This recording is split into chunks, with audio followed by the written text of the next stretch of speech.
Bienvenidos, viajeros del tiempo, a otro capítulo del historiador perezoso. El día de hoy, nos detenemos en una existencia que rara vez deja huella en los grandes libros, pero que fue, durante siglos, la experiencia silenciosa de millones. Vivir enfermo en la Edad Media, no como un episodio breve ni como un accidente pasajero, sino como una sentencia lenta, prolongada, casi siempre invisible, que se arrastraba día tras día entre muros de piedra, camas de paja y rezos pronunciados en voz baja. Imaginemos por un momento el amanecer en una aldea cualquiera del siglo XII. No hay campanas aún, ni voces en la calle, solo el frío. Un frío espeso, que no se limita al aire, sino que parece haberse infiltrado en los huesos durante la noche. El cuerpo despierta antes que la mente, y lo hace con dolor. Articulaciones rígidas, un pecho que cuesta llenar de aire, una tos áspera que araña la garganta como si fuera madera seca. Para muchos, ese no era un mal día. Era, simplemente, la normalidad. En la Edad Media, estar enfermo no significaba necesariamente estar postrado, ni sangrar, ni delirar. La enfermedad, en la mayoría de los casos, era una presencia constante, una sombra que acompañaba cada gesto cotidiano. Era el cansancio que no se iba nunca, la fiebre baja que subía al caer la tarde, la herida que no cerraba del todo, el dolor abdominal que regresaba con cada comida pobre y repetida. Vivir así era caminar siempre un poco inclinado hacia la tierra, como si el cuerpo ya supiera, antes que el alma, que no estaba hecho para durar demasiado. Las casas, construidas con madera mal ajustada y piedra húmeda, conservaban el frío incluso en verano. El humo del fuego, encerrado entre paredes bajas, irritaba los ojos y los pulmones. El suelo era de tierra apisonada, siempre húmeda, siempre fría, y en ella convivían personas, animales, parásitos y restos de comida. El olor era una mezcla persistente de sudor rancio, ceniza, estiércol y grasa vieja. En ese ambiente, la enfermedad no llegaba como una visita inesperada, habitaba allí. Para el campesino, para el artesano, para la mujer que hilaba junto a la ventana estrecha, el cuerpo enfermo no era una excepción que justificara el descanso. Era una carga más que debía arrastrarse mientras se trabajaba. El dolor no detenía la jornada, solo la hacía más lenta. Y aún así, el ritmo del mundo no esperaba. La tierra debía sembrarse, el pan debía hornearse, el agua debía traerse desde el pozo, incluso cuando las piernas temblaban y la cabeza ardía. No existía un lenguaje claro para nombrar muchas dolencias. La gente hablaba de humores desequilibrados, de fríos y calores internos, de castigos divinos o influencias malignas. El cuerpo era entendido como un recipiente frágil, atravesado por fuerzas que no siempre se podían controlar ni comprender. Cuando alguien enfermaba de manera prolongada, no se preguntaba tanto qué tenía, sino por qué Dios lo permitía. La enfermedad era, muchas veces, una prueba, o una advertencia, o una penitencia anticipada. Los remedios eran pocos, en su mayoría, inciertos. Infusiones amargas hechas con hierbas recolectadas al borde del camino. Cataplasmas calientes aplicadas sobre piel inflamada. Sangrías que prometían aliviar, pero que a menudo debilitaban aún más a quien ya estaba exhausto. El alivio, cuando llegaba, era breve. El dolor sabía esperar. Y sin embargo, incluso en ese mundo áspero, la vida seguía. Las personas enfermas aprendían a medir el tiempo no en estaciones ni en cosechas, sino en días soportables y días imposibles. Había mañanas en las que el cuerpo parecía obedecer, y otras en las que cada movimiento era una negociación dolorosa. La enfermedad no siempre mataba rápido. A veces se limitaba a quedarse. Este relato no trata de grandes epidemias ni de muertes súbitas que llenaron crónicas y sermones. Trata de algo más lento, más íntimo, más cruel en su constancia. Trata de vivir sabiendo que el cuerpo falla, pero que el mundo exige seguir adelante. Trata de una espera larga, silenciosa, que no siempre terminaba en muerte, pero que rara vez conducía a la verdadera curación. Con el paso de los días, de los meses, de los años, esa espera se volvía parte de la identidad. No se era solo campesino, madre o aprendiz. Se era, también, el que siempre está enfermo, la que nunca se recupera del todo. Y en esa condición se envejecía antes de tiempo, con manos temblorosas, espalda encorvada y una mirada que parecía haber visto demasiado. Así comenzaba, para muchos, una vida marcada por el dolor persistente y la incertidumbre constante. No como un acontecimiento extraordinario, sino como una condena silenciosa, escrita en el propio cuerpo. Una sentencia lenta, que no caía de golpe, sino que se filtraba día a día, como el frío que atraviesa la piedra y no se va nunca. Cuando la enfermedad se instalaba en un cuerpo medieval, no lo hacía con la urgencia dramática de un enemigo visible, sino con la paciencia de algo que sabe que no será expulsado fácilmente. No había un día exacto en que alguien pudiera decir aquí comenzó todo. El mal llegaba en fragmentos, una fatiga que se confundía con el cansancio habitual, un dolor leve que se atribuía al trabajo, un mareo pasajero que se explicaba por el ayuno o el frío. Solo con el tiempo, cuando esos síntomas se negaban a desaparecer, surgía la comprensión inquietante de que el cuerpo había cambiado, de que algo se había torcido de forma permanente. La noción misma de estar enfermo era difusa. En una sociedad donde casi todos padecían alguna dolencia crónica, la línea entre lo sano y lo enfermo era borrosa. Se podía arar un campo con fiebre, amasar pan con las manos entumecidas por el dolor, criar hijos mientras la tos desgarraba el pecho cada noche. La enfermedad no suspendía la vida, la deformaba lentamente, obligándola a avanzar por un camino más estrecho y más áspero. Las mañanas eran, a menudo, el momento más engañoso. Al despertar, antes de que el el cuerpo recordara del todo su fragilidad. Existía un breve instante de falsa normalidad. La luz entraba por la abertura de la pared, iluminando partículas de polvo que flotaban en el aire espeso. El fuego aún humeaba desde la noche anterior, y el olor a ceniza tibia se mezclaba con el del pan duro. En esos minutos iniciales, uno podía convencerse de que ese día sería distinto, que el dolor aflojaría, que la debilidad no se haría notar. Esa esperanza, pequeña y casi infantil, era lo que permitía ponerse de pie. Pero a medida que el día avanzaba, el cuerpo reclamaba su verdad. El esfuerzo acumulado se convertía en un peso insoportable. Los músculos ardían. La cabeza latía con un ritmo sordo, constante, como un tambor lejano. Cada respiración se volvía consciente, trabajosa. No había descanso real, solo pausas breves robadas entre tareas, apoyado contra una pared fría o sentado sobre un tronco húmedo, mientras el mundo seguía girando sin detenerse. La noche, lejos de ofrecer alivio, solía ser el territorio donde la enfermedad mostraba su rostro más cruel. El silencio amplificaba cada molestia. El cuerpo, agotado, se negaba a encontrar una posición cómoda sobre la paja aplastada. El frío se filtraba desde el suelo, subiendo lentamente por las piernas y la espalda. Las sombras danzaban en las paredes al ritmo del fuego, y en ellas parecía esconderse la certeza de que el día siguiente no traería grandes cambios. Dormir no siempre significaba descansar. A veces era solo cerrar los ojos para despertar igual de cansado. En ese contexto, la enfermedad prolongada comenzaba a alterar no solo el cuerpo, sino también la relación con los demás. La paciencia de la familia, de los vecinos, tenía límites invisibles pero reales. Al principio, había ayuda, palabras de consuelo, algún esfuerzo extra para cubrir el trabajo que el enfermo no podía realizar. Con el tiempo, esa comprensión se erosionaba, no por crueldad, sino por necesidad. Todos luchaban por sobrevivir. Cargar indefinidamente con alguien debilitado podía significar poner en riesgo el equilibrio precario de todo, el hogar. Así, el enfermo aprendía a ocultar su sufrimiento, a minimizar el dolor, a levantarse incluso cuando las piernas temblaban. No por orgullo, sino por miedo. Miedo a convertirse en una carga. Miedo a ser visto como inútil. En una economía basada en la fuerza física y la constancia, el cuerpo enfermo era un problema sin solución clara. Aún así, la fe ofrecía un marco para soportar lo insoportable. Las iglesias de piedra, frías y oscuras, eran lugares donde el dolor encontraba palabras. El murmullo de las oraciones, el olor a cera derretida, la luz tenue filtrándose por vitrales simples. Todo invitaba a pensar que el sufrimiento tenía un sentido, aunque este no fuera comprensible. La enfermedad se aceptaba como parte de un orden mayor, como algo que debía soportarse con humildad. Pero eso no fue suficiente, porque la fe calmaba el espíritu, pero no cerraba heridas, no bajaba la fiebre, no devolvía la fuerza perdida. Al salir del templo, el enfermo regresaba al mismo cuerpo cansado, a la misma rutina exigente, al mismo futuro incierto. La oración podía dar consuelo, pero no garantizaba alivio. Con el paso de las estaciones, la enfermedad se convertía en una compañera constante, tan familiar como el frío del invierno o el barro de la primavera. Se aprendía a vivir con ella, a anticipar sus embates, a reorganizar la vida alrededor de sus límites. No había grandes expectativas de curación, solo el deseo humilde de resistir un día más sin empeorar. Así, la sentencia lenta continuaba su curso, no como una caída abrupta, sino como un desgaste continuo, silencioso, que iba consumiendo el cuerpo mientras la vida seguía exigiendo su tributo diario. En ese equilibrio frágil, entre la obligación de vivir y la incapacidad de hace terrible, a medida que la enfermedad se prolongaba, el tiempo comenzaba a percibirse de otra manera. Ya no avanzaba en línea recta, sino en círculos lentos, repetitivos, marcados por recaídas y breves mejorías que rara vez conducían a una verdadera salida. Para quien vivía enfermo, los días dejaban de distinguirse unos de otros. El calendario perdía sentido. Importaban más los cambios del cuerpo que los del cielo. El enfermo aprendía a leer señales mínimas, el temblor ligero en las manos al amanecer, la forma en que el estómago rechazaba ciertos alimentos, el peso extraño en el pecho antes de que llegara la tos. El cuerpo se convertía en un territorio vigilado con atención constante, no por curiosidad, sino por necesidad. Saber cuándo forzarlo y cuándo ceder podía significar la diferencia entre seguir funcionando o caer definitivamente. En las aldeas y ciudades medievales, el saber médico circulaba de manera fragmentaria. Había curanderos, barberos, mujeres ancianas que conocían hierbas y ungüentos transmitidos por tradición oral. Sus manos olían a plantas machacadas, a grasa animal, a humo. Sus recetas no prometían curación total, sino alivio. Un alivio temporal, frágil, que debía renovarse una y otra vez. Para el enfermo crónico, cada remedio era una pequeña apuesta contra el desgaste constante del cuerpo. El acto de ser tratado no siempre era reconfortante. La sangría, tan común y aceptada, dejaba al cuerpo aún más débil. El calor de las cataplasmas podía aliviar, pero también quemar. Las infusiones amargas provocaban náuseas antes que descanso. Aún así,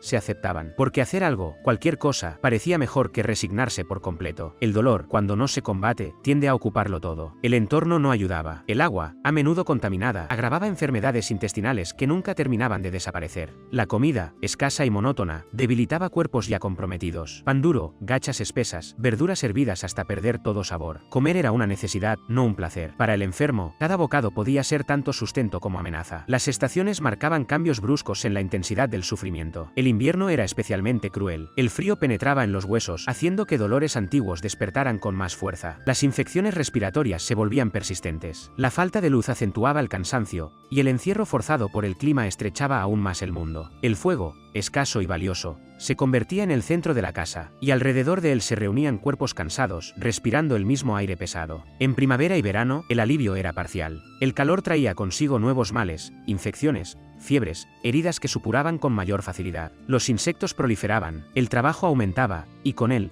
las exigencias sobre un cuerpo que ya había dado todo lo que podía. No existía una estación verdaderamente benévola para quien estaba enfermo de forma permanente. La mirada de los demás también cambiaba con el tiempo. El enfermo dejaba de ser alguien que se recuperará pronto para convertirse en alguien así. Esa condición, indefinida pero constante, lo acompañaba en cada interacción. Se hablaba de él en voz baja, se ajustaban expectativas, se asumía, sin decirlo, que no volvería a ser el mismo. Esa aceptación silenciosa era, a la vez, un gesto de realismo y una forma de abandono. Y sin embargo, incluso en medio de esa resignación colectiva, la vida interior del enfermo seguía activa. Había pensamientos largos durante las noches de insomnio, recuerdos de tiempos en que el cuerpo respondía con más facilidad, pequeñas alegrías inesperadas, un día sin fiebre, una caminata corta sin dolor intenso, una conversación que distraía la mente del malestar constante. Esos momentos no borraban la enfermedad, pero la hacían, por instantes, más llevadera. La enfermedad crónica enseñaba una forma particular de paciencia, no la paciencia optimista de quien espera una solución cercana, sino una paciencia áspera, resistente, nacida de la repetición. Aprender a vivir enfermo era aprender a negociar constantemente con los propios límites, a aceptar pérdidas pequeñas pero continuas, a redefinir lo que significaba vivir bien. Así, el cuerpo se iba adaptando, no para sanar, sino para durar. Cada día superado no era una victoria ruidosa, sino una persistencia silenciosa. La sentencia lenta seguía su curso, sin prisa, sin espectáculo, desgastando poco a poco a quienes no tenían otra opción que seguir adelante, aun cuando el cuerpo parecía empeñado en recordarles, una y otra vez, su fragilidad. Con el paso de los años, la enfermedad dejaba de ser un estado transitorio y se transformaba en una condición asumida, casi integrada al propio nombre. El cuerpo ya no era recordado por su fuerza o por su destreza, sino por su resistencia limitada, por su tendencia a fallar cuando más se lo necesitaba. En las aldeas, donde todos se conocían y la memoria colectiva era larga, esas marcas no se borraban, se acumulaban como capas de polvo sobre la piedra. El enfermo crónico aprendía a moverse dentro de un margen cada vez más estrecho. Cada decisión cotidiana se tomaba midiendo consecuencias. ¿Valía la pena caminar hasta el campo lejano si eso significaba pasar la noche entera sin dormir por el dolor? ¿Era posible cargar ese saco más sin que el cuerpo colapsara al día siguiente? Vivir enfermo era vivir calculando, anticipando el castigo físico antes incluso de que llegara. Las manos, endurecidas por el trabajo y la intemperie, articulaciones inflamadas, dedos torcidos, uñas quebradas. El tacto se volvía torpe, menos preciso. Lo mismo ocurría con la espalda, encorvada antes de tiempo, como si el cuerpo intentara proteger órganos cansados doblándose sobre sí mismo. El rostro, marcado por ojeras profundas y una palidez persistente, reflejaba noches mal dormidas y una energía siempre insuficiente. En ese estado prolongado de debilidad, la enfermedad comenzaba a afectar también el lugar del individuo dentro de la comunidad. Las tareas más pesadas se reasignaban, las responsabilidades se reducían, no siempre por compasión, sino por pragmatismo. Un cuerpo enfermo no podía rendir igual, y en un mundo donde cada mano contaba, eso tenía consecuencias reales. Poco a poco, el enfermo se encontraba al margen de ciertas labores, observando cómo otros ocupaban el espacio que antes le pertenecía. Ese desplazamiento no era inmediato ni violento, era lento, casi imperceptible, pero profundo. Se manifestaba en pequeñas omisiones, ya no se le pedía ayuda para ciertas faenas, ya no se confiaban tareas que exigieran fuerza o constancia. El enfermo seguía presente, pero su papel se desdibujaba. Estar vivo no garantizaba seguir siendo necesario. El hogar se convertía en el principal escenario de esa existencia menguante. Entre paredes que conocían cada tos y cada suspiro, el cuerpo encontraba tanto refugio como encierro. El banco de madera junto al fuego, la cama baja cubierta de mantas ásperas, la ventana pequeña por donde entraba una luz tímida. Ese espacio reducido era el mundo entero para muchos enfermos medievales. Desde allí escuchaban la vida continuar afuera, pasos sobre el barro, voces lejanas, animales moviéndose, sonidos que recordaban, con suavidad cruel, que el mundo seguía su curso. La relación con el dolor se volvía íntima. Ya no era un enemigo inesperado, sino una presencia constante que se conocía bien. Se sabía cuándo iba a intensificarse,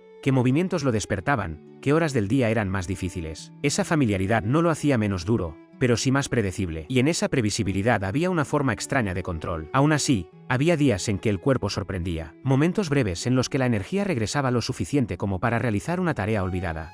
Caminar un poco más lejos, sentir el sol en la piel sin que doliera. Esos instantes eran aprovechados con cuidado, casi con reverencia. No se desperdiciaban, se vivían plenamente, sabiendo que no durarían. Pero eso no fue suficiente, porque cada mejoría traía consigo el recuerdo de lo perdido.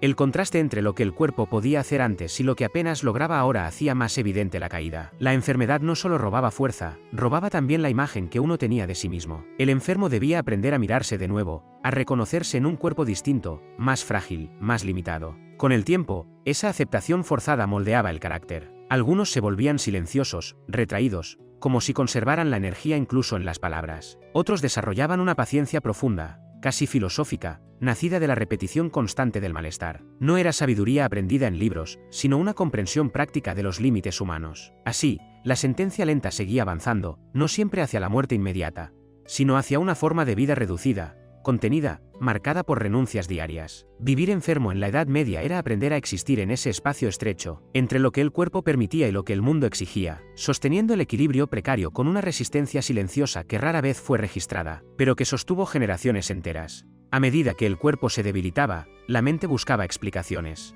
No por curiosidad abstracta, sino por necesidad. Comprender el origen del sufrimiento era una forma de soportarlo. En la Edad Media, la enfermedad rara vez se interpretaba como un fenómeno puramente físico. Era, más bien, el resultado visible de fuerzas invisibles que actuaban sobre el individuo. El cuerpo dolía, pero el significado del dolor se buscaba más allá de la carne. Para muchos, la enfermedad prolongada era una señal, un mensaje que debía ser leído con atención. Se pensaba en pecados no confesados, en promesas incumplidas, en errores cometidos sin darse cuenta. El enfermo repasaba su vida en silencio, buscando una causa que justificara ese castigo persistente. No siempre encontraba respuestas claras, pero el acto de buscar otorgaba cierta estructura al sufrimiento. Los sacerdotes desempeñaban un papel central en este proceso. Sus visitas al lecho del enfermo eran frecuentes, especialmente cuando la dolencia se alargaba demasiado como para ser ignorada. El sonido bajo de la voz recitando oraciones, el roce del hábito, el olor a incienso que quedaba flotando en el aire eran parte de un ritual destinado tanto a aliviar el alma, como a preparar al cuerpo para lo que pudiera venir. La confesión se convertía en un espacio donde el dolor físico se mezclaba con la culpa y el arrepentimiento. No todos aceptaban estas interpretaciones con la misma docilidad. Algunos, agotados por años de malestar, desarrollaban una relación ambigua con la fe. Seguían rezando, asistiendo a los rituales cuando podían, pero en su interior surgían dudas silenciosas. ¿Por qué el sufrimiento no cesaba? ¿Por qué la enfermedad parecía ensañarse con los mismos cuerpos una y otra vez? Esas preguntas rara vez se formulaban en voz alta. Permanecían en el interior, como brasas cubiertas de ceniza. Vecinos y parientes ofrecían interpretaciones, consejos, advertencias. Se sugerían peregrinaciones, promesas, ayunos especiales. Cada gesto estaba cargado de la esperanza de que, en algún punto, el equilibrio se restableciera. Para el enfermo, aceptar estas propuestas era una forma de mantenerse integrado, de demostrar que aún participaba del orden moral compartido. El cuerpo, mientras tanto, seguía su propio curso. La tos persistía, las articulaciones dolían, la debilidad no desaparecía. El contraste entre la intensidad de las explicaciones espirituales y la monotonía del dolor físico podía resultar agotador. Había días en que el enfermo deseaba una respuesta clara, una causa concreta que pudiera señalarse y combatirse. Pero esas respuestas no llegaban. El espacio del enfermo se llenaba de objetos cargados de significado. Pequeñas reliquias, medallas, trozos de tela bendecida. Se colocaban cerca del cuerpo, se tocaban antes de dormir. Se sostenían en la mano durante los momentos de mayor malestar. No siempre producían alivio físico, pero ofrecían una sensación de compañía, de no estar completamente solo frente al desgaste constante. Aún así, la enfermedad prolongada tendía a erosionar incluso esas certezas. Cuando el dolor se repetía día tras día, sin variaciones significativas, la idea de una prueba divina podía volverse pesada. No porque dejara de creerse, sino porque su duración parecía excesiva. La paciencia humana, por más profunda que fuera, tenía límites. En esos momentos, el enfermo medieval se encontraba suspendido entre la esperanza y la resignación. No esperaba una curación milagrosa, pero tampoco se abandonaba por completo. Vivía en ese espacio intermedio, donde cada día era una repetición, al mismo tiempo, una oportunidad mínima de que algo cambiara. Así, la sentencia lenta adquiría una dimensión adicional. No solo afectaba al cuerpo, sino también a la forma en que se comprendía el mundo y el lugar que uno ocupaba en él. La enfermedad se convertía en una lente a través de la cual se miraba todo, el pasado, cargado de posibles errores, el presente, marcado por el esfuerzo constante, y el futuro, incierto, estrecho, envuelto en una niebla que nunca terminaba de disiparse. Con el transcurso del tiempo, la enfermedad comenzaba a modificar también la manera en que el enfermo percibía su propio cuerpo. Ya no era un instrumento confiable, sino un territorio imprevisible, capaz de traicionar sin aviso. Esa desconfianza se instalaba en los gestos más simples. Levantarse demasiado rápido podía provocar mareos. Caminar unos pasos de más podía significar quedar inmóvil el resto del día. El cuerpo imponía reglas nuevas, estrictas, que debían aprenderse a fuerza de error y dolor. El miedo no era constante, pero sí persistente. No un temor agudo, sino una inquietud de fondo, como un murmullo que nunca se apagaba del todo. ¿Y si mañana no se podía levantar? ¿Y si esta tos, esta fiebre, este dolor que hoy parece soportable, empeoraba de repente? En un mundo sin diagnósticos claros ni pronósticos confiables, cada síntoma podía ser interpretado como una señal de algo más grave por venir. La relación con el descanso era ambigua. Dormir era necesario, pero también inquietante. El sueño profundo a veces traía sueños febriles, imágenes confusas de cuerpos deformados, de pasillos oscuros, de voces que llamaban desde lejos. Al despertar, el cuerpo podía sentirse aún más pesado, como si la noche no hubiera sido una pausa, sino una prolongación del esfuerzo. Aún así, no dormir era peor. El cansancio acumulado volvía cada movimiento más torpe, cada pensamiento más lento. En ese estado de desgaste continuo, la memoria adquiría un peso particular. El enfermo recordaba con nitidez épocas en las que el cuerpo respondía sin resistencia, jornadas largas de trabajo que hoy resultarían imposibles, caminatas sin dolor, sueños sin interrupciones. Esos recuerdos no siempre traían consuelo. A veces eran una forma sutil de tortura, una comparación constante entre lo que fue y lo que ya no podía ser. La vejez, en muchos casos, llegaba antes de tiempo, no como un número de años, sino como una sensación corporal. Huesos que crujían, vista cansada, manos temblorosas. El enfermo crónico envejecía más rápido, no porque el tiempo pasara más deprisa, sino porque cada día exigía más de lo que el cuerpo podía dar. La enfermedad aceleraba ese desgaste, borrando etapas, saltándose transiciones. La comunidad percibía ese envejecimiento prematuro con una mezcla de familiaridad y distancia. No era raro ver a personas jóvenes con aspecto de ancianos, encorvadas, lentas, marcadas por dolencias persistentes. Era parte del paisaje humano de la Edad Media. La fragilidad no sorprendía, se aceptaba como algo común, casi esperado. Sin embargo, esa normalización no hacía que la experiencia fuera más fácil de vivir. El enfermo seguía enfrentando días largos, noches incómodas, una sensación constante de estar al borde del agotamiento. La risa, cuando aparecía, era breve. La alegría, moderada. Todo se vivía con una intensidad contenida, como si el cuerpo no pudiera permitirse grandes excesos emocionales sin pagar un precio físico después. Había también una soledad particular en esa forma de existir. Aunque se viviera rodeado de gente, la experiencia íntima del dolor era difícil de compartir. Nadie podía sentir exactamente lo mismo. Nadie podía cargar con ese malestar interno que no siempre se manifestaba de manera visible. El enfermo aprendía, muchas veces, a sufrir en silencio, no por fortaleza, sino por costumbre. Y así, día tras día, la vida continuaba en ese equilibrio frágil. No se trataba de esperar una cura milagrosa ni de rendirse por completo. Se trataba de mantenerse en pie, de encontrar una forma de seguir habitando el mundo con un cuerpo que ya no acompañaba como antes. La sentencia lenta no avanzaba con estruendo. Lo hacía con paciencia, desgastando sin prisa, dejando al enfermo en un estado constante de adaptación, donde sobrevivir era, en sí mismo, un acto de resistencia silenciosa. Con el avance de la enfermedad, algo más comenzaba a transformarse, de manera lenta pero profunda, la relación del enfermo con el tiempo futuro. En la Edad Media, la idea de planear a largo plazo ya era frágil incluso para los sanos. Para quien vivía enfermo, esa fragilidad se volvía casi absoluta. El mañana existía, pero como una silueta borrosa, sin contornos definidos. Se pensaba en el próximo amanecer, en la siguiente comida, en sobrevivir al invierno que se aproximaba. Más allá de eso, todo era incierto. Las decisiones importantes se tomaban con una cautela extrema. Casarse, tener hijos, aceptar una responsabilidad mayor dentro de la comunidad, todo pasaba por el filtro de un cuerpo que podía fallar en cualquier momento. El enfermo sabía, aunque no siempre lo dijera, que su capacidad de cumplir promesas era limitada. Esa conciencia generaba una forma particular de prudencia, a veces confundida con indiferencia, pero nacida en realidad del miedo a no estar a la altura de las expectativas. En algunos casos, la enfermedad alteraba también los vínculos afectivos. El amor, cuando existía, se volvía más contenido, menos impulsivo. No porque faltara sentimiento, sino porque cada emoción intensa tenía un reflejo físico. La tristeza profunda agravaba el dolor.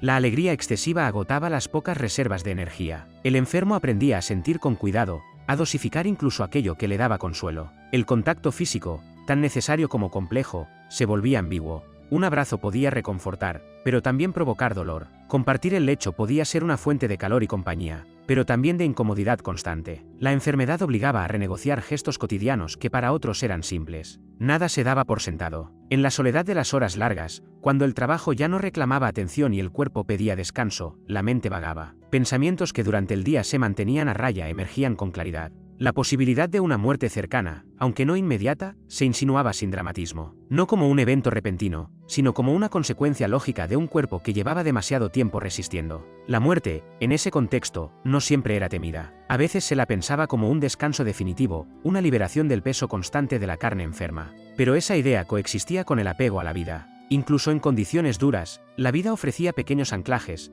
el sonido familiar de una voz querida, el calor del fuego en una noche fría, la luz del sol entrando por una rendija en la pared. Esos detalles, mínimos pero persistentes, mantenían al enfermo atado al mundo, no por grandes esperanzas, sino por una suma de pequeñas razones para seguir. La enfermedad prolongada también enseñaba a observar. Quien no podía participar plenamente en la acción se convertía en testigo. Desde su lugar más quieto, el enfermo veía crecer a los niños, envejecer a los adultos, cambiar las estaciones. Esa observación silenciosa generaba una comprensión distinta del tiempo, más lenta, más profunda. El mundo no se experimentaba a través del hacer constante, sino del mirar atento. A veces, esa mirada era melancólica, otras, sorprendentemente serena. Vivir enfermo durante años podía desgastar, pero también despojar. Se perdían ambiciones, se reducían expectativas, y en ese proceso quedaba algo esencial, la capacidad de estar presente, incluso en medio del dolor. La comunidad, por su parte, seguía ajustándose a esa presencia frágil pero persistente. El enfermo no desaparecía, se transformaba en una figura conocida, casi parte del paisaje humano. Alguien que siempre estaba allí, con su paso lento, su respiración trabajosa, su constancia silenciosa. No era una historia extraordinaria, pero sí profundamente humana. Así continuaba la sentencia lenta, no como una cuenta regresiva explícita, sino como una convivencia prolongada con la fragilidad. Vivir enfermo en la Edad Media era aprender a habitar ese espacio incierto entre el apego a la vida y la aceptación de sus límites, avanzando día a día sin certezas, sostenido apenas por la costumbre, la observación y una resistencia que rara vez se reconocía, pero que estaba siempre presente. Con el correr del tiempo, la enfermedad dejaba marcas que no siempre eran visibles, pero que pesaban tanto como las del cuerpo. La vergüenza era una de ellas. No una vergüenza ruidosa, sino una sensación persistente de no estar a la altura de lo esperado. En una sociedad donde el valor de una persona se medía, en gran parte, por su capacidad de trabajar, de producir, de sostener a otros, el cuerpo enfermo se convertía en un recordatorio constante de una deuda imposible de saldar. El enfermo evitaba, cuando podía, mostrar su debilidad, disimulaba la cojera, contenía la tos en público, apretaba los dientes para no gemir al levantarse, no porque creyera engañar a los demás, sino porque ese gesto le permitía conservar una apariencia mínima de normalidad. La dignidad, en ese contexto, no era una idea abstracta, sino una práctica diaria, frágil y agotadora. La mirada ajena tenía un peso concreto. No siempre era cruel, pero casi nunca era neutra. Había compasión, sí, pero también impaciencia, incomodidad, incluso sospecha. Cuando una enfermedad se extendía demasiado en el tiempo, comenzaban a surgir interpretaciones menos benévolas. Se hablaba de falta de fe, de carácter débil, de una disposición natural a la queja. El dolor, cuando se volvía habitual, corría el riesgo de ser minimizado por quienes ya no podían imaginarlo con claridad. En ese clima, el enfermo aprendía a medir sus palabras, a no insistir demasiado en su malestar, a no pedir más ayuda de la estrictamente necesaria. Cada solicitud era evaluada internamente antes de ser pronunciada. ¿Era realmente imprescindible? ¿O podía soportarse un poco más? Esa autocensura no era un signo de fortaleza, sino una estrategia de supervivencia social. El aislamiento no siempre llegaba de forma abrupta. A menudo se deslizaba lentamente, como una sombra al final del día. Menos visitas, conversaciones más cortas, un silencio que se alargaba entre una interacción y la siguiente. El enfermo seguía formando parte de la comunidad, pero en un margen más difuso, menos activo. La vida social se reducía, no por decisión propia, sino por agotamiento mutuo. Sin embargo, incluso en ese retraimiento, la vida interior seguía desplegándose con intensidad. Los pensamientos se volvían más densos, más elaborados. El enfermo reflexionaba sobre su lugar en el mundo, sobre el sentido del esfuerzo, sobre la justicia del sufrimiento. No eran reflexiones filosóficas en el sentido académico, sino pensamientos nacidos de la experiencia directa, del contacto prolongado con el límite. El cuerpo, por su parte, continuaba enviando señales contradictorias. Días de relativa calma se alternaban con recaídas inesperadas. Esa irregularidad impedía cualquier adaptación definitiva. Cada pequeña mejoría despertaba una esperanza cautelosa, rápidamente contenida por la memoria de decepciones anteriores. Aprender a no ilusionarse demasiado era, paradójicamente, una forma de protegerse. Las noches seguían siendo largas. El silencio, interrumpido solo por el crepitar del fuego o el viento golpeando las paredes, amplificaba cada pensamiento. En la oscuridad, el enfermo revisaba su jornada, evaluaba su rendimiento, calculaba cuánto había dado y cuánto había recibido. A veces, ese balance era duro. Otras, sorprendentemente indulgente. Había días en los que simplemente seguir respirando parecía suficiente. La enfermedad prolongada enseñaba a redefinir el éxito. Ya no se medía en logros visibles, sino en resistencias silenciosas. Levantarse a pesar del dolor, cumplir una tarea pequeña, acompañar a alguien en silencio. Esos actos, invisibles para muchos, constituían la verdadera épica cotidiana del enfermo medieval. Así, la sentencia lenta continuaba desarrollándose no solo en el cuerpo, sino también en el tejido social y emocional de la vida. Vivir enfermo en la Edad Media implicaba aprender a existir en ese espacio incómodo entre la necesidad de los otros y las propias limitaciones, sosteniendo una dignidad frágil pero persistente, incluso cuando el mundo parecía avanzar sin esperar. En algún punto del trayecto, la enfermedad dejaba de ser solo una experiencia individual y comenzaba a entrelazarse con el ritmo más amplio de la vida y la muerte que definía al mundo medieval. Quien vivía enfermo no podía ignorar la cercanía constante del final, no como una amenaza inmediata, sino como una posibilidad siempre presente, instalada en el horizonte cotidiano. La muerte no era un tabú distante, se la veía con frecuencia, se la escuchaba nombrar, se la sentía pasar cerca. Las campanas de la iglesia marcaban no solo las horas, sino también las despedidas. El sonido grave, extendiéndose por el aire frío, anunciaba que alguien más había llegado al límite. Para el enfermo crónico, cada tañido tenía un eco particular. No era solo por el otro. Era también una pregunta silenciosa. ¿Cuánto falta para mí? No se formulaba con desesperación, sino con una curiosidad cansada, casi práctica. Los funerales eran eventos comunes, austeros, integrados a la vida diaria. El cuerpo envuelto en telas simples, el olor a tierra removida, el murmullo de oraciones repetidas tantas veces que habían perdido dramatismo. Asistir a esas escenas, cuando el cuerpo lo permitía, reforzaba una idea clara: morir no era un acontecimiento excepcional, sino una parte inevitable del ciclo. Para quien llevaba años enfermo, esa normalización podía resultar extrañamente tranquilizadora. Aún así, la proximidad de la muerte no borraba el instinto de conservación. El enfermo seguía cuidándose, dosificando esfuerzos, buscando alivio. No porque creyera que podía escapar al final, sino porque cada día vivido tenía un valor concreto. Incluso un día difícil era preferible a no tener ninguno. La vida, por limitada que fuera, seguía ofreciendo pequeñas formas de presencia. La preparación para la muerte, cuando llegaba a pensarse de manera consciente, no siempre implicaba resignación total. Había arreglos prácticos, palabras dichas a destiempo que buscaban cerrar viejas heridas, instrucciones simples sobre pertenencias mínimas, miradas largas que intentaban fijar un recuerdo. El enfermo, acostumbrado a la fragilidad, solía enfrentar estas cuestiones con una serenidad que sorprendía a los demás. Pero no todos los días eran reflexivos. Había jornadas dominadas por el malestar físico, en las que pensar más allá del dolor resultaba imposible. En esos momentos, el cuerpo reclamaba toda la atención. La mente se reducía al presente inmediato: respirar, soportar, esperar a que pasara la peor parte. La enfermedad recordaba, sin necesidad de palabras, que la carne tenía sus propias prioridades. La relación con los cuidadores, cuando los había, adquiría una intensidad particular. Un gesto amable, una mano que ofrecía agua, una manta acomodada con cuidado podían adquirir un peso enorme. En un mundo de recursos limitados, esos actos simples eran una forma profunda de humanidad. El enfermo los recibía con gratitud silenciosa, consciente de que no siempre podía devolverlos de la misma manera. Con el tiempo, muchos enfermos desarrollaban una sensibilidad especial hacia el sufrimiento ajeno. Reconocían en otros gestos, miradas, silencios, señales que para los sanos pasaban desapercibidas. Esa empatía no se aprendía en discursos ni en sermones, sino en la experiencia directa de la vulnerabilidad. Era un conocimiento íntimo, construido día tras día. Así, la sentencia lenta seguía avanzando, no como una línea recta hacia la muerte, sino como una convivencia prolongada con su posibilidad. Vivir enfermo en la Edad Media implicaba aceptar esa cercanía sin dejar que lo dominara todo. Era una forma de equilibrio frágil, sostenida por la costumbre, la observación y una voluntad discreta de seguir existiendo, incluso cuando el cuerpo parecía recordar constantemente que el tiempo era limitado. En la prolongación de esa vida enferma, algo comenzaba a sentarse con una claridad inquietante.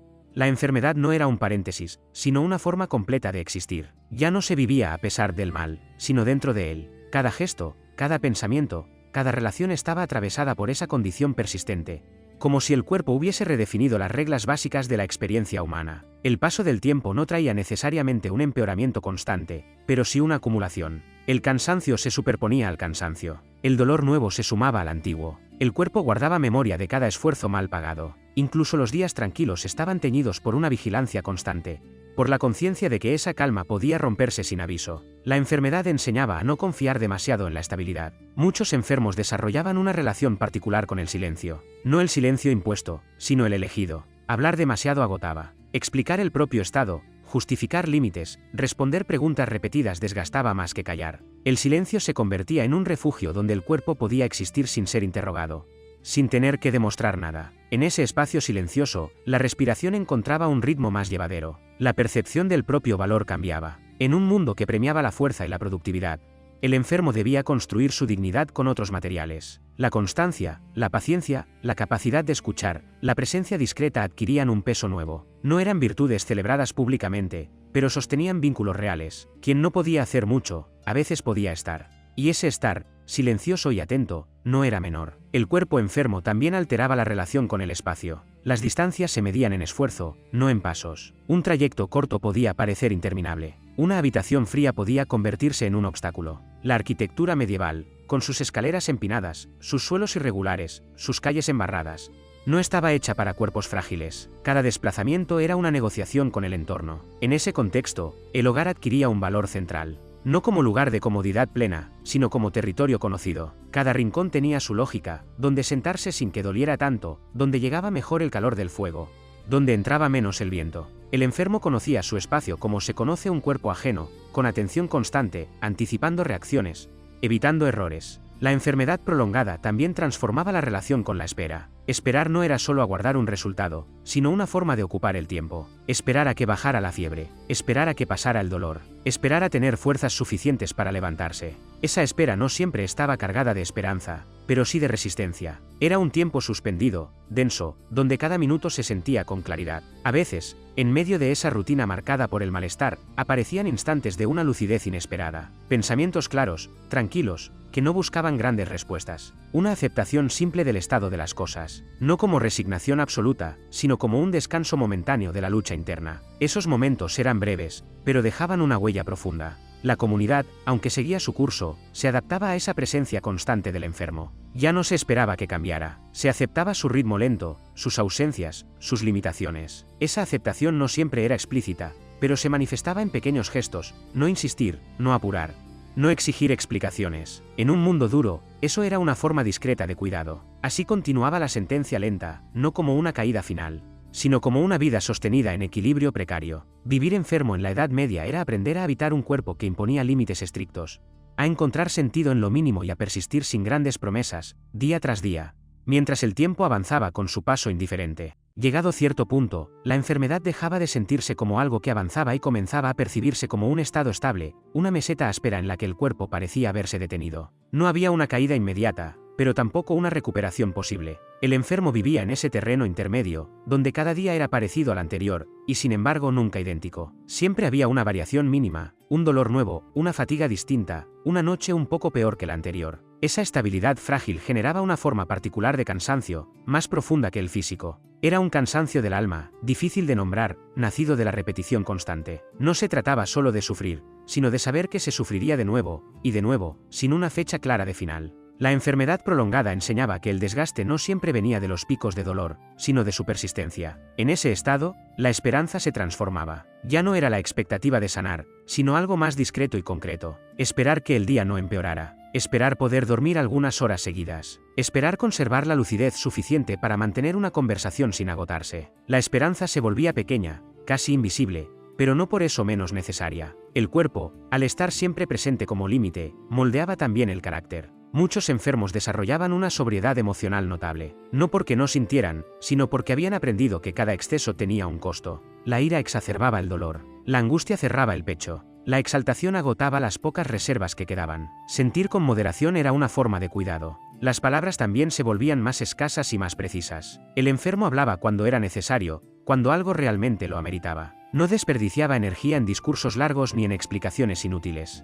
Esa economía del lenguaje podía interpretarse como frialdad, pero en realidad era una consecuencia directa de vivir con un cuerpo que exigía constante atención. El paso del tiempo hacía que algunos vínculos se fortalecieran, mientras otros se desvanecían. Quedaban quienes aceptaban el ritmo lento, las pausas largas, los silencios. Personas capaces de estar sin exigir. Esos vínculos, pocos pero sólidos, adquirían un valor enorme. En una vida marcada por la fragilidad, la constancia ajena era una forma profunda de sostén. La enfermedad también alteraba la manera de recordar. El pasado ya no se organizaba en grandes hitos, sino en etapas corporales. El tiempo en que el dolor era menor, el momento en que la tos empeoró, el invierno especialmente duro. La memoria se volvía corporal, anclada en sensaciones más que en fechas. El cuerpo era el archivo principal de la experiencia. Había días en los que la fatiga mental era tan intensa como la física. Pensar resultaba pesado. Tomar decisiones, incluso pequeñas, parecía una tarea excesiva. En esos momentos, el enfermo se abandonaba al ritmo lento de la jornada, dejándose llevar por lo mínimo, sentarse, respirar, observar la luz cambiar en la pared.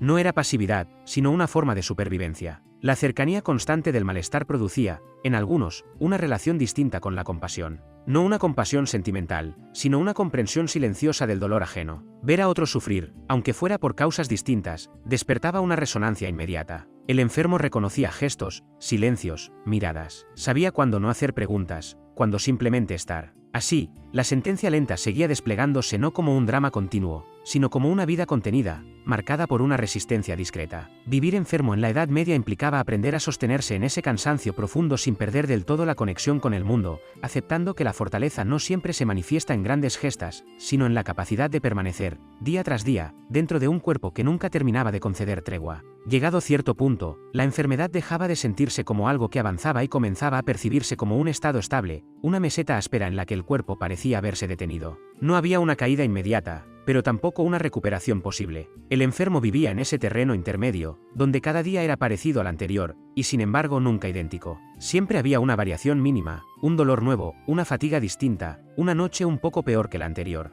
Esa estabilidad frágil generaba una forma particular de cansancio, más profunda que el físico. Era un cansancio del alma, difícil de nombrar, nacido de la repetición constante. No se trataba solo de sufrir, sino de saber que se sufriría de nuevo, y de nuevo, sin una fecha clara de final. La enfermedad prolongada enseñaba que el desgaste no siempre venía de los picos de dolor, sino de su persistencia. En ese estado, la esperanza se transformaba. Ya no era la expectativa de sanar, sino algo más discreto y concreto. Esperar que el día no empeorara. Esperar poder dormir algunas horas seguidas. Esperar conservar la lucidez suficiente para mantener una conversación sin agotarse. La esperanza se volvía pequeña, casi invisible, pero no por eso menos necesaria. El cuerpo, al estar siempre presente como límite, moldeaba también el carácter. Muchos enfermos desarrollaban una sobriedad emocional notable, no porque no sintieran, sino porque habían aprendido que cada exceso tenía un costo. La ira exacerbaba el dolor, la angustia cerraba el pecho, la exaltación agotaba las pocas reservas que quedaban. Sentir con moderación era una forma de cuidado.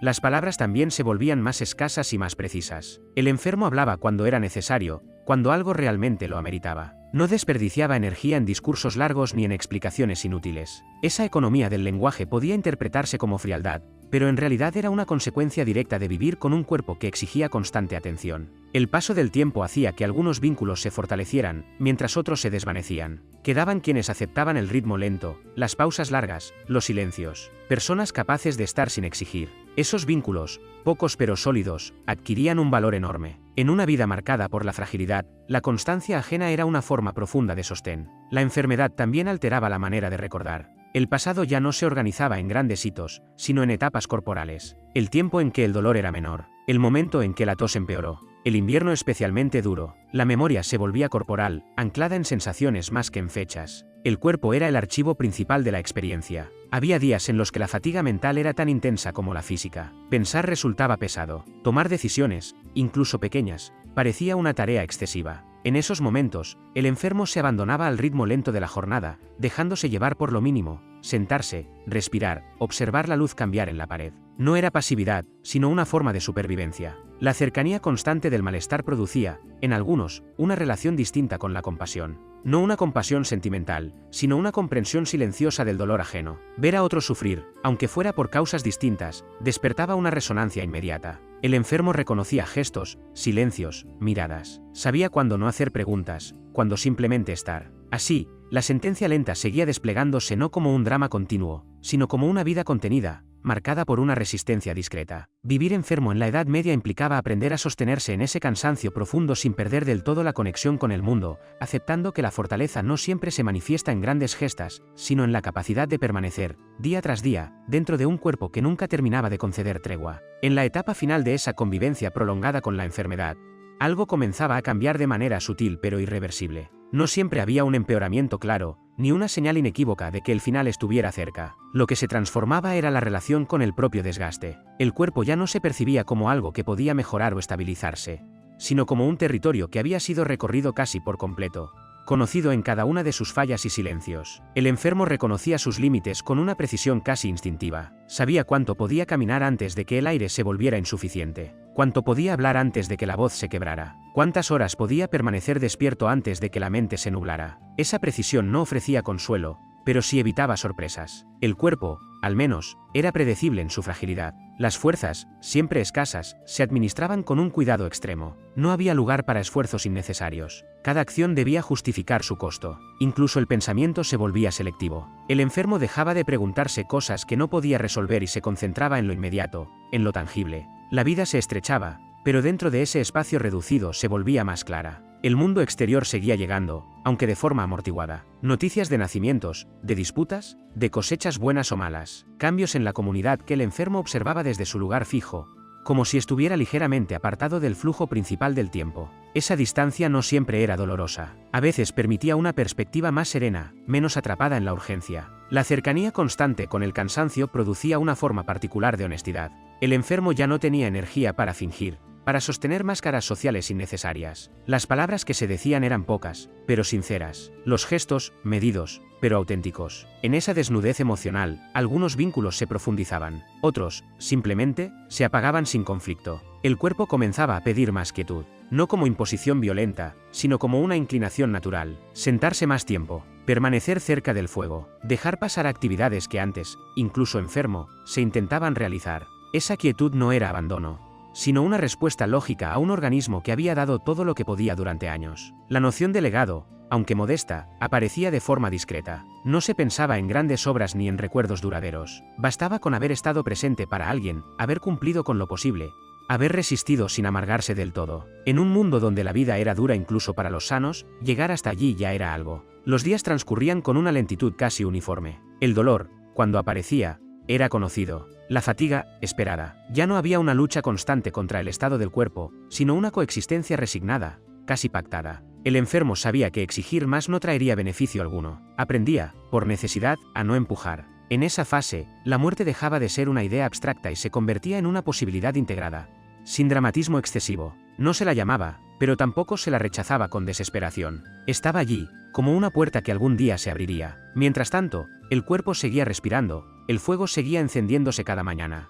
Y la vida continuaba en su forma más mínima y persistente. Así llegaba la enfermedad a su tramo final, no siempre como un descenso abrupto, sino como una prolongación extrema de lo vivido. La sentencia lenta había hecho su trabajo con paciencia, moldeando el cuerpo, la mente y la forma de estar en el mundo. Y en ese estado contenido, silencioso, el enfermo medieval permanecía, no esperando grandes revelaciones, sino habitando el tiempo que aún le era concedido, con una sobriedad nacida de haber conocido, demasiado bien, los límites de la carne. Y así, sin estruendo ni grandes gestos, la vida del enfermo medieval se acercaba a su cierre, no como una tragedia repentina, sino como el agotamiento natural de algo que había sido usado hasta el límite. No siempre había un momento claro en el que pudiera decirse aquí termina todo. A veces, el final llegaba del mismo modo en que había transcurrido la enfermedad, lentamente, casi con pudor, como una vela que se consume sin llamar la atención. El cuerpo, que durante años había reclamado cuidado constante, comenzaba a pedir cada vez menos. Menos movimiento, menos palabras, menos esfuerzo. La respiración se volvía más superficial, más pausada,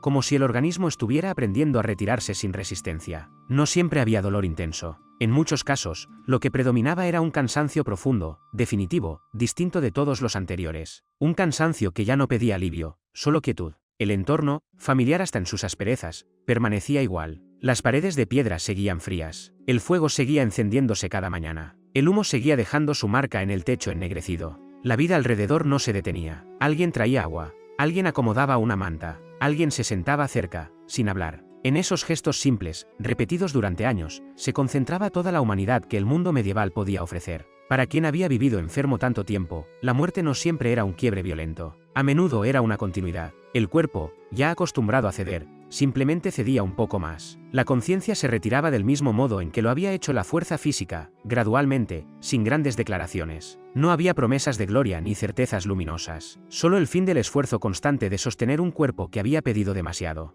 Y sin embargo, lo que quedaba atrás no era una vida vacía. Había sido una existencia atravesada por el dolor, sí, pero también por una forma profunda de persistencia. Vivir enfermo en la Edad Media había significado aprender a existir sin garantías, a encontrar sentido en lo mínimo, a sostener la dignidad incluso cuando el cuerpo fallaba día tras día. No era una vida celebrada en crónicas ni cantada en relatos heroicos, pero había sido real, densa, plenamente humana. La historia suele recordar a los reyes, a los guerreros, a las grandes catástrofes. Rara vez se detiene en quienes pasaron su vida entera negociando con el dolor, adaptándose al desgaste, sobreviviendo sin esperar recompensas. Y sin embargo, fueron ellos quienes llenaron los hogares, los campos, las calles estrechas, quienes sostuvieron el mundo cotidiano con cuerpos frágiles y voluntades silenciosas. Cuando el enfermo finalmente desaparecía, la comunidad seguía adelante. Otra vida ocupaba su lugar. El recuerdo se diluía con el tiempo. Pero la experiencia de vivir enfermo no era una excepción, era parte estructural de ese mundo. Una condición compartida por generaciones enteras, aceptada como destino posible,